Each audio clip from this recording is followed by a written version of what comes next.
Hello friend, this is Vishali and welcome back to our YouTube channel study with coach. सभी लोगों का बहुत बहुत स्वागत है। भाई, दिल्ली पुलिस कांस्टेबल का नोटिफिकेशन आ चुका है। आज ही इसका नोटिफिकेशन आया है, जैसा कि आप देख सकते हैं। 1 अगस्त 2020 की इसमें डेट दी गई है। बिल्कुल आज ही इसका नोटिफिकेशन आया है। तो भाई बहुत सारी वैकेंसीज आई हैं, तो आप जो है सभी लोग बिल्कुल तैयार हो जाइए जल्दी से अपनी तैयारी करने के लिए, क्योंकि काफी सारी वैकेंसीज आई हैं दिल्ली पुलिस कांस्टेबल के अंतर्गत। इसका नोटिफिकेशन एसएससी रिलीज करता है, तो एसएससी ने आज ही अपनी वेबसाइट पर ये नोटिफिकेशन अपलोड किया है। ठीक है, आइए आप बात कर लेते हैं कि भाई इसकी जो इंपॉर्टेंट डेट्स है वो क्या रखी गई हैं। देखिए, जो ऑनलाइन एप्लीकेशन की डेट है, यानी कि स्टार्टिंग डेट जो है, जब से हमारे ऑनलाइन एप्लीकेशन स्टार्ट हो रहे हैं, कब से हो रही हैं? आज से ही हो रहे हैं। 1 अगस्त 2020, यानी कि आज ही की तारीख है। ठीक है, आज से ही स्टार्ट हो रहे हैं। तो आप सभी लोग अपने जो ऑनलाइन एप्लीकेशन है वो कर दीजिए दिल्ली पुलिस एग्जामिनेशन के लिए। ठीक है, जो इसकी लास्ट डेट रखी गई है फॉर्म फिलअप करने की, तो वो कौन सी रखी गई है? तो लास्ट डेट है भाई इसकी 7 सितंबर 2020, यानी कि 7 सितंबर 2020 इसकी लास्ट डेट रखी गई है। आप लोग जो फी पेमेंट कर सकते हैं, लास्ट डेट उसकी रखी गई है 9 सितंबर 2020, यानी कि 9 सितंबर 2020 तक आप इसका क्या कर सकते हैं? ऑनलाइन फी पेमेंट कर सकते हैं। लास्ट डेट रखी गई है। ठीक है, जो आपका एग्जामिनेशन होगा, यानी कि कंप्यूटर बेस्ड जो एग्जामिनेशन होगा, उसकी डेट भी रखी गई है, डिसाइड हो गई है। क्या डेट है उसकी भाई? 27 नवंबर 2020 और 14 दिसंबर 2020 के बीच में ये डेट रखी गई है, यानी कि 27 नवंबर से लेकर के 14 दिसंबर के बीच में आपका एग्जामिनेशन होगा। और एग्जामिनेशन कैसा होगा? कंप्यूटर बेस्ड एग्जामिनेशन होगा। तो ये डेट आप बिल्कुल ध्यान रख लेना कि जो ऑनलाइन एप्लीकेशन है वो आज से ही स्टार्ट हो गए हैं, यानी कि 1 अगस्त से स्टार्ट हो गए हैं। लास्ट डेट क्या है? लास्ट डेट है फॉर्म फिलअप करने की 7 नवंबर, और जो फी पेमेंट करने का लास्ट टाइम है वो कितना है? 9 सितंबर 2020 आपकी एग्जामिनेशन डेट ये भी डिसाइड हो गई है। इसके अलावा जो इंपॉर्टेंट चीज है भाई वो मैं आपको बता देती हूँ। देखो, जो इस एग्जाम को कंडक्ट कराता है, कौन कराता है? एसएससी, यानी कि स्टाफ सर्विस कमीशन इसको क्या कराता है? कंडक्ट कराता है इस एग्जाम को। जो ये आपका एप्लीकेशन, यानी कि आप जो आवेदन कर सकते हैं इस पोस्ट के लिए, तो केवल ऑनलाइन मेथड है, ऑनलाइन मोड है, ऑफलाइन मेथड नहीं है आपके एप्लीकेशन के लिए। अगर आपको इन पोस्ट के लिए दिल्ली पुलिस एग्जामिनेशन की में एप्लीकेशन करना है, ठीक है, तो आप केवल ऑनलाइन मेथड ही अपना सकते हैं। जो आपका एग्जामिनेशन होगा तो भाई वो भी ऑनलाइन होगा, जिसे हम कहते हैं कंप्यूटर बेस्ड एग्जामिनेशन। ठीक है, तो आप ध्यान रखेंगे ऑनलाइन ही आपका एग्जामिनेशन होगा। और जो एग्जाम होगा वो आपका इंग्लिश और हिंदी, दो लैंग्वेजेस में होगा, हिंदी और इंग्लिश। ये बात आप ध्यान रख लेना। और उसके बाद में जब आपका ये कंप्यूटर बेस्ड एग्जामिनेशन हो जाता है, उसके बाद में आपका जो मतलब स्टेज है वो है physical endurance and measurement test की, जिसे हम शॉर्ट में कहते हैं PENMT। ये क्या है भाई? ये आपका कौन इसको शेड्यूल करेगा, कौन इसको कंडक्ट करेगा? तो दिल्ली पुलिस ही इसको शेड्यूल करेगी और कंडक्ट करेगी दिल्ली में ही। ठीक है, आपका जो ये एग्जाम है physical endurance and measurement test, ये आपका क्वालिफाइंग नेचर का होगा, यानी कि ये केवल आपका क्वालिफाइंग टेस्ट होगा। ठीक है, इसके मार्क्स नहीं मिलेंगे। ठीक है, चलिए आगे बढ़ेंगे। अब बात करते हैं कि आपका पे स्केल कितना है इस पोस्ट के लिए। इस ये जो मतलब भर्तियां निकली हैं, तो भाई इसमें आपका पे लेवल कितना है? 3rd नंबर का, यानी कि पे लेवल आपका 3 है। और जो मतलब पे स्केल पूरा रखा गया है वो कितना है भाई? 21,700 से लेकर के 69,100 के बीच में आपका पे स्केल रखा गया है। काफी अच्छा पे स्केल है। ठीक है, तो आप लोगों को इस पोस्ट के लिए, इस एग्जाम के लिए अप्लाई जरूर करना चाहिए। अब देख लेते हैं कि नंबर ऑफ वैकेंसीज कितनी हैं, यानी कि आपकी कुल सीट कितनी है, कुल भर्तियां कितनी हैं। तो भाई कुल भर्तियां कितनी है? 5,846। देखिए फ्रेंड्स, बहुत बड़ी अमाउंट में आपकी वैकेंसी निकली है। 5,846 बहुत ज्यादा वैकेंसीज होती हैं। ठीक है, तो आप बिल्कुल भी अपना टाइम ना गंवाएं, बिल्कुल जरूर मतलब इसमें एप्लीकेशन फॉर्म भरें, आप फिलअप करें। ठीक है, और आप इस एग्जाम की जो तैयारी है बिल्कुल सीरियसली स्टार्ट कर दीजिए। अब जो ये आपकी वैकेंसीज हैं, ये अलग अलग कैटेगरी के लिए अलग अलग रखी गई हैं। देखो, जो अनरिजर्व कैटेगरी है, यानी कि जिन्हें हम सामान्य वर्ग कहते हैं, तो भाई उसमें आपकी जो टोटल वैकेंसीज रखी गई हैं वो कितनी रखी गई हैं? 2,801, यानी कि 2801। EWS के अंतर्गत आपकी 583 पोस्ट हैं, OBC के अंतर्गत आपकी 1133 पोस्ट हैं, SC के अंतर्गत आपकी 1037 पोस्ट हैं, और ST के अंतर्गत आपकी 302 पोस्ट हैं। टोटल मिलाकर कितनी हो जाती हैं आपकी? 5,846 आपकी पोस्ट हो जाती हैं। ठीक है, इसमें आप मेल के साथ साथ में फीमेल भी इसमें क्या कर सकती हैं, अप्लाई कर सकती हैं। ठीक है, उनके लिए भी अलग से पोस्ट दी गई हैं। तो भाई उनके लिए पोस्ट कितनी है, तो इन्हीं 5846 में से 1944 यानी कि 1944 पोस्ट किनके लिए डिसाइड की गई हैं, वे फीमेल के लिए डिसाइड की गई हैं। ठीक है, चलिए जी आगे बढ़ेंगे। अब जो टोटल वैकेंसी है 5846, इसका जो 10% वैकेंसीज हैं वो किसके लिए रिजर्व रखी गई हैं, तो भाई ये आरक्षित की गई हैं एक्स सर्विसमैन के लिए। ठीक है, तो जो भी एक्स सर्विसमैन की कैटेगरी में आता है तो भाई एक बार जो है नोटिफिकेशन को आप डीपली पढ़ लीजिएगा। जो भी आपके लिए मतलब छूट दी गई है तो वो आप बिल्कुल अवेल उनको कीजिएगा। ये आपको मैं जो नोटिफिकेशन है पूरा आपको शेयर कर दूंगी, आपको ये मिल जाएगा टेलीग्राम पर भी और साथ साथ व्हाट्सएप पर भी आपको मैं शेयर कर दूंगी। तो एक बार भाई डीपली जरूर पढ़ लेना इसको। आइए अब कुछ बेसिक एलिजिबिलिटी की बात कर लेते हैं। देखिए, अगर आप इस फॉर्म को भरना चाहते हैं, फिलअप करना चाहते हैं, तो आपके पास में सिटीजनशिप यानी कि नागरिकता होनी चाहिए। कहाँ की, तो भाई इंडिया की, यानी कि आप जब भी इस फॉर्म को फिलअप कर सकते हैं अगर आप भारत के एक नागरिक हैं तो। ठीक है, इसकी जो आयु सीमा रखी गई है भाई 18 से 25 वर्ष के बीच में इसकी क्या रखी गई है, आयु सीमा यानी कि एज लिमिट रखी गई है। और जो आपकी एज काउंट होनी है, कब तक काउंट होनी है, तो भाई ये 1 जुलाई 2020 तक काउंट होनी है। ठीक है, अब जो भी कैंडिडेट इसके लिए अप्लाई करना चाहता है तो उसकी जो डेट ऑफ बर्थ है 2 डेट के बीच में आनी चाहिए, यानी कि 2 जुलाई 1995 और 1 जुलाई 2002 के बीच में आपकी डेट ऑफ बर्थ आनी चाहिए। कुछ कंडीशंस में एज रिलैक्सेशन भी दिया गया है, जैसे कि आप देख सकते हैं कि एससी और एसटी कैटेगरी को 5 इयर्स का रिलैक्सेशन है, एज रिलैक्सेशन है। ओबीसी को 3 इयर्स का है। स्पोर्ट्समैन को 2 कैटेगरी के अंतर्गत रिलैक्सेशन दिया गया है। पहली कैटेगरी 5 इयर्स के अंतर्गत है और दूसरी जो कैटेगरी में है 10 ईयर का क्या दिया गया है, यानी कि 10 इयर्स का एज रिलैक्सेशन दिया गया है। बाकी की भी डिपार्टमेंटल जो है तो भाई उनके लिए कितना है, अप टू 40 इयर्स, यानी कि जो पहले से ही दिल्ली पुलिस डिपार्टमेंट में है। ठीक है, एक बार आप जो है बिल्कुल इसको डीपली पढ़ लीजिएगा, नोटिफिकेशन को देख लीजिएगा। आप जिस भी कैटेगरी के अंतर्गत आते हैं तो आपको उतना ही एज रिलैक्सेशन मिल जाएगा, यानी कि जो आयु सीमा की छूट है वो आपको मिल जाएगी। आइए अब बात करते हैं एसेंशियल क्वालिफिकेशन की।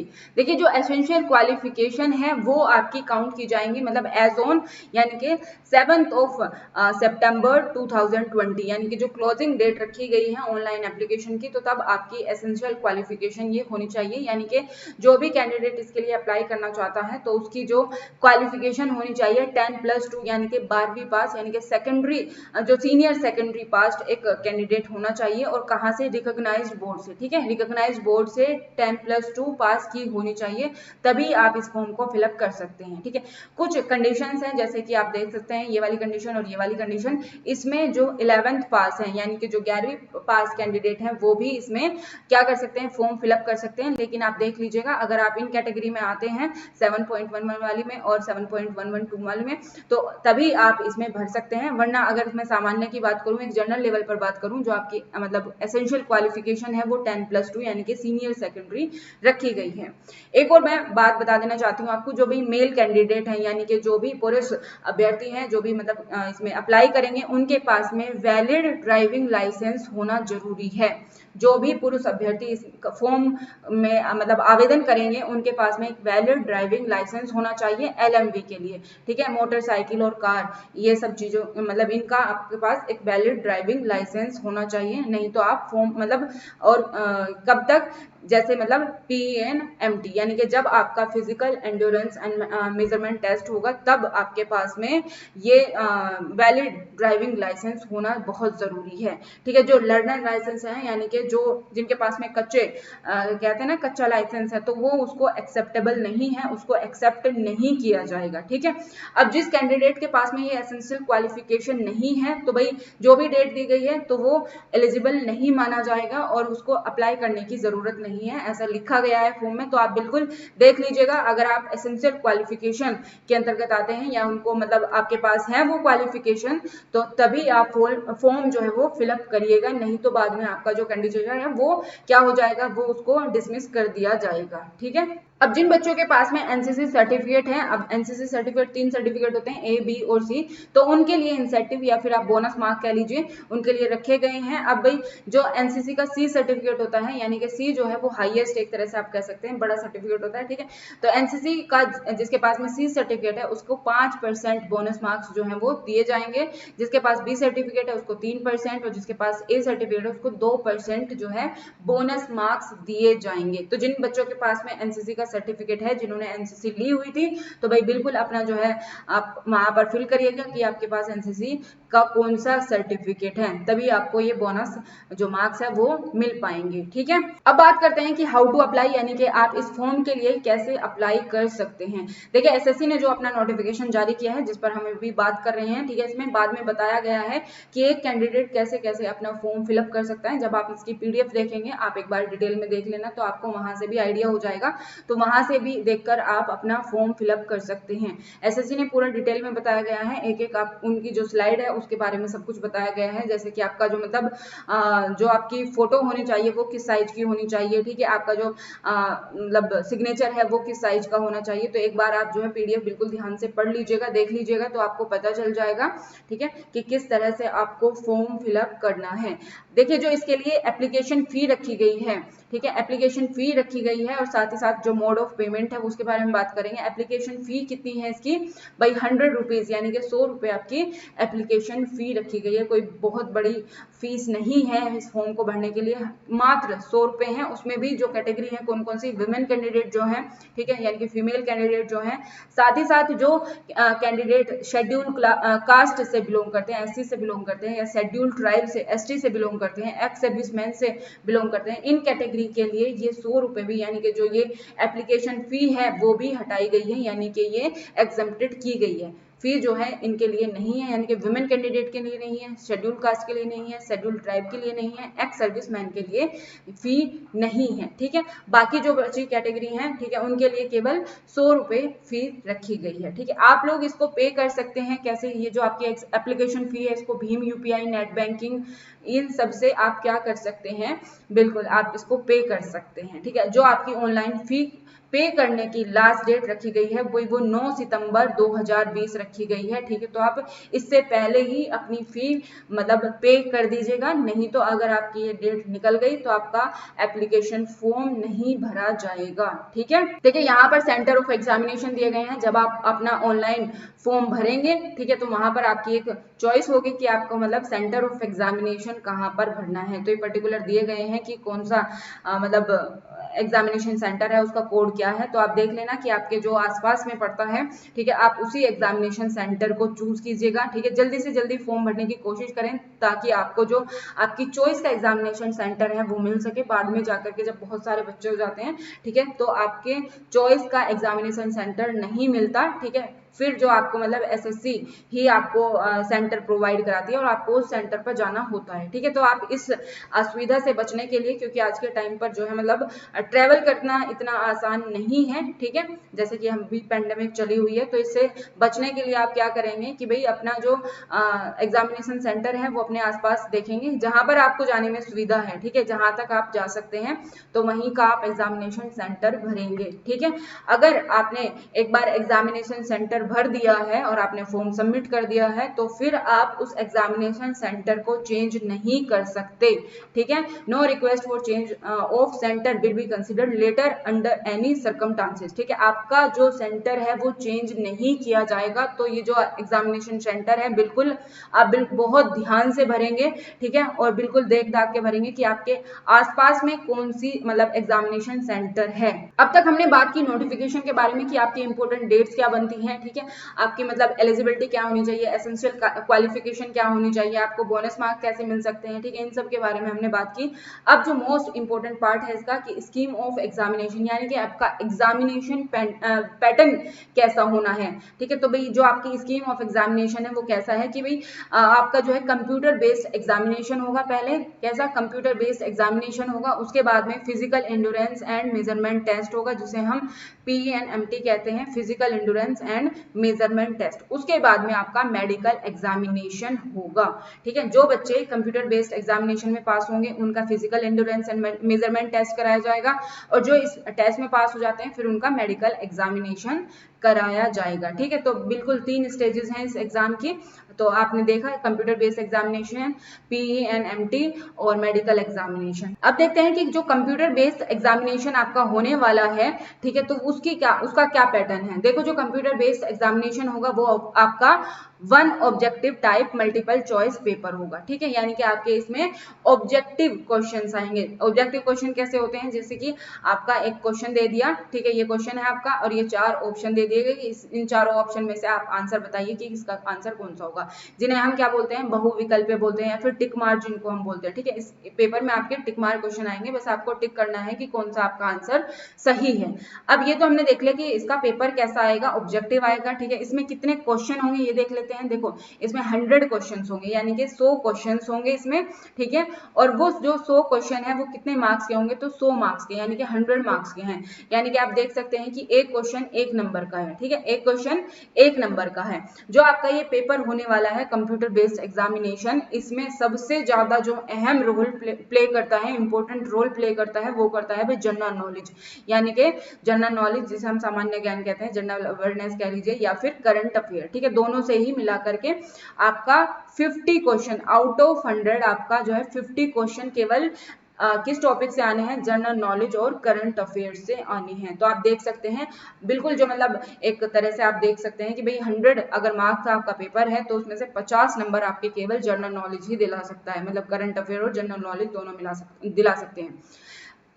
दूसरा है रीजनिंग के कितने मार्क्स आने वाले, मतलब क्वेश्चन आने वाले हैं आपके 25 क्वेश्चन आने वाले हैं और 25 मार्क्स के, यानी कि मैंने आपको बताया था हर एक क्वेश्चन 1 नंबर का है। ठीक है, न्यूमेरिकल एबिलिटी के कितने क्वेश्चन आने वाले हैं 15, और कंप्यूटर फंडामेंटल यानी कि जिसे हम कंप्यूटर जीके कहते हैं, जिसमें MS Excel, MS Word, communication, internet और ये जो वर्ल्ड वेब जो वेबसाइट्स होती हैं, ठीक है, इन सब के बारे में जो क्वेश्चन आते हैं वो 10 क्वेश्चन आएंगे आपके और 10 नंबर के लिए। तो आप देखेंगे कि आपके 100 क्वेश्चन कंप्लीट हो जाते हैं, जिसमें से 50 जनरल नॉलेज, रीजनिंग के 25, न्यूमेरिकल एबिलिटी के 15 और कंप्यूटर के 10 क्वेश्चन आने वाले हैं। तो भाई ये इस प्रकार से हो जाएंगे आपके 100 क्वेश्चन, और कितने मार्क्स के लिए, 100 मार्क्स के लिए। इंपॉर्टेंट चीज इसमें देखने वाली ये है कि ये आपका एग्जाम जो होगा केवल 90 मिनट का है, यानी कि आप देखेंगे कि 90 मिनट में आपको 100 क्वेश्चन जो है वो सोल्व करनी है। एक क्वेश्चन के लिए पूरा 1 मिनट भी नहीं है आपके पास, तो इसीलिए आपकी स्पीड जो है वो बहुत अच्छी होनी चाहिए। रीडिंग की भी स्पीड और आपके क्वेश्चन सॉल्विंग की स्पीड हो तो वो बिल्कुल अच्छी होनी चाहिए, तभी आप 90 मिनट में 100 क्वेश्चन सोल्व कर पाएंगे। ठीक है, इसमें जो नेगेटिव मार्किंग रखी गई है, नेगेटिव मार्किंग भाई आपकी कितनी है 0.25 की। यदि आप एक क्वेश्चन गलत करते हैं तो आपका जो है 0.25 मार्क्स कट कर लिया जाएगा, यानी कि काट दिया जाएगा।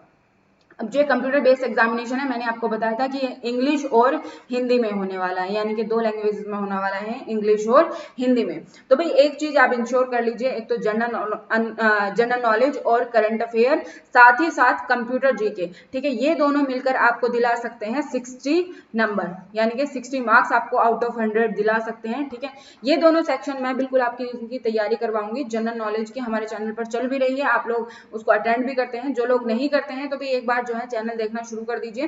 ठीक है, उसमें से आपको क्या है कि भाई मैराथन भी मिल जाती है, मैराथन में भी लगभग वैसे ही क्वेश्चन रखे जाते हैं। ठीक है, साथ ही साथ जो मतलब RRB वाली सीरीज भी आप देख सकते हैं। ठीक है, उसके अलावा जो आपके टेस्ट होते हैं वो भी आप देख सकते हैं।